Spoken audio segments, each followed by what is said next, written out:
कधीच नाही चुकणार तुमचे फेवरेट टीव्ही शोज झी5 सोबत, तेही एकदम फ्री। पांडुरंगा, आजपर्यंत तुझी सेवा केली,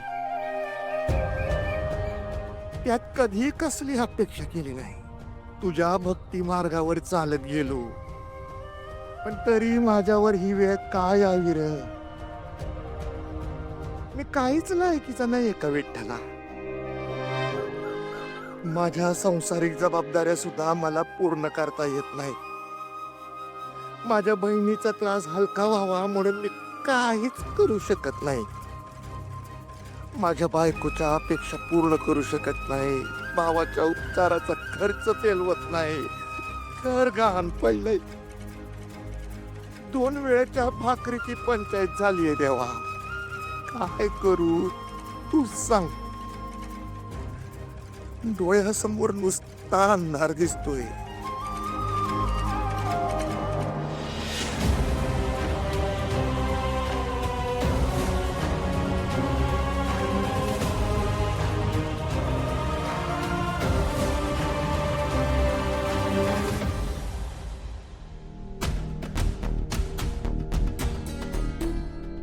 सावली, जरा खोलीत पाणी घेऊन ये ना।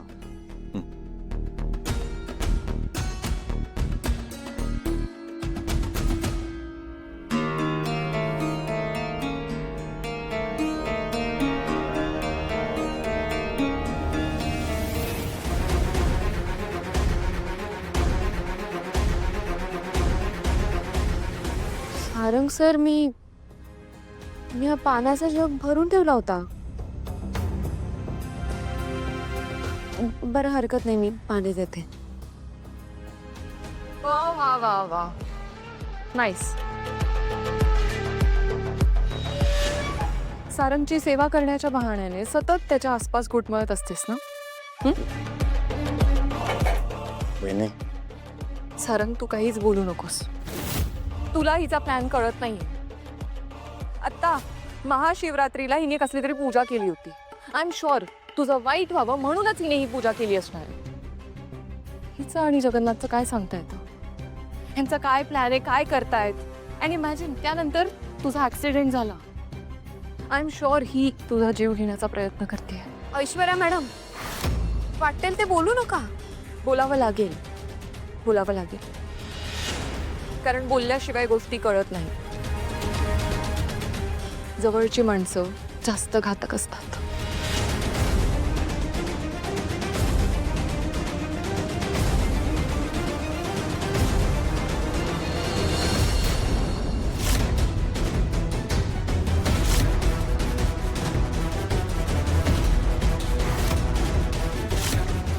काय बोलताय तुम्ही? तुम्हाला माहिती आहे ना त्यांची तब्येत ठीक नाहीये। निदान त्यांच्या समोर तरी असं नका बोलू। कळतं ना तुला एवढं? Very good. मग आता खरं खरं सांग, हे सगळं का केलंस? सारंगवर विघ्न यावं, त्याला त्रास व्हावा म्हणून केलंस ना? बोल, खरं बोल।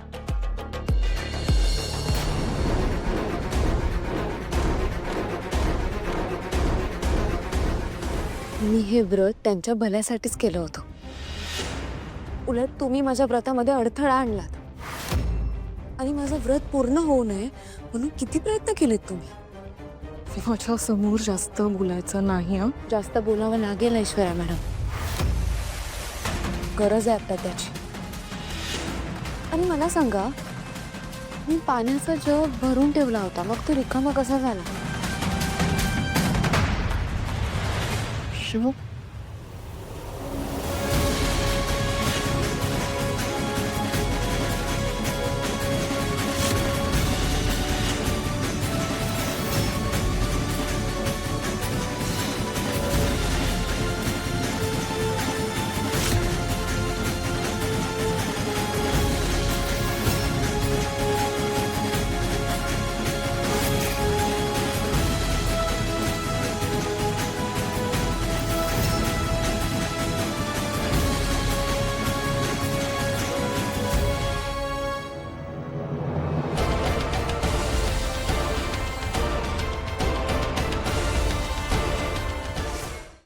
मला खरंच कळत नाही हे सगळं करायची काय गरज होती ऐश्वर्या? हो ऍक्च्युली ती मुलगी सतत सारंगच्या पुढे मागे करते आणि मला नाही आवडत ते. तुला काय वाटतं मला हे सगळं कळत नाहीये का? माझ्या समोर आली होती ना ती सारंगच्या खोलीत, पण सारंग समोर मी तिला काहीही बोलले नाही. तिला सारंगची सिंपती गेन करायची. ती आपल्याला मॅनिप्युलेट करते ऐश्वर्या, कळतंय का तुला? आणि तुला सुद्धा तिने मॅनिप्युलेटच केलं. तू तिच्या जाळ्यात अडकलीस. पुन्हा नाही होणार असं. पण मी स्टील सजेस्ट करेन की आपण सारंगसाठी प्रोफेशनल केअरटेकर बघूया. म्हणजे तो केअरटेकर सारंगची काळजी घेईल आणि ही मूर्ख मुलगी त्याच्यापासून लांब राहील. तसंही करू शकतो आपण, पण त्याची जबाबदारी तू घेशील? डोंट वरी मॉम, सिटी मधला बेस्ट केअरटेकर बघेन मी सारंगसाठी. माझा तुझ्यावर विश्वास आहे आणि म्हणून तुझ्याकडून खूप अपेक्षा आहेत ऐश्वर्या. पण प्लीज ह्या अशा चुका परत करू नकोस.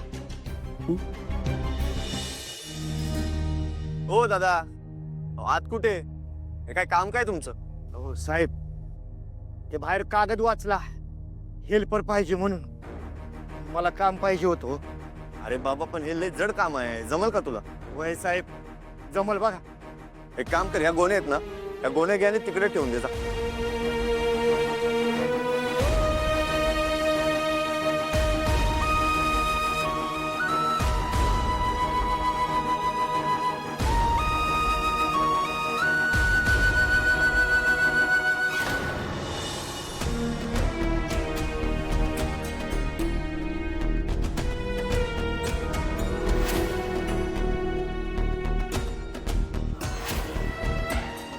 सावली, अभिनंदन सावली.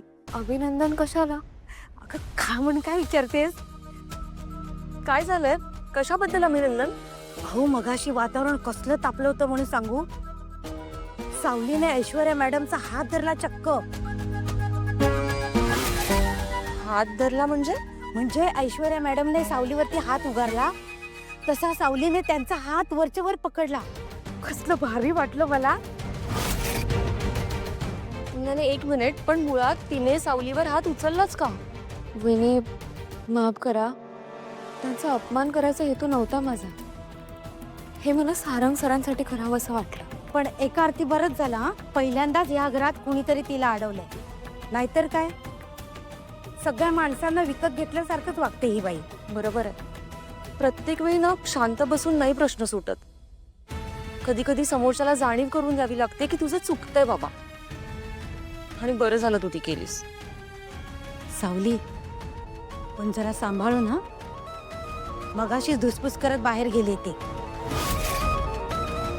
मी तिला चांगलेच ओळखते. शांत बसणारी ती बाई नाही येते. मनात ठेवणार आणि वेळ बघून मग सूड घेणार. सावली, लक्ष दे ग बाई.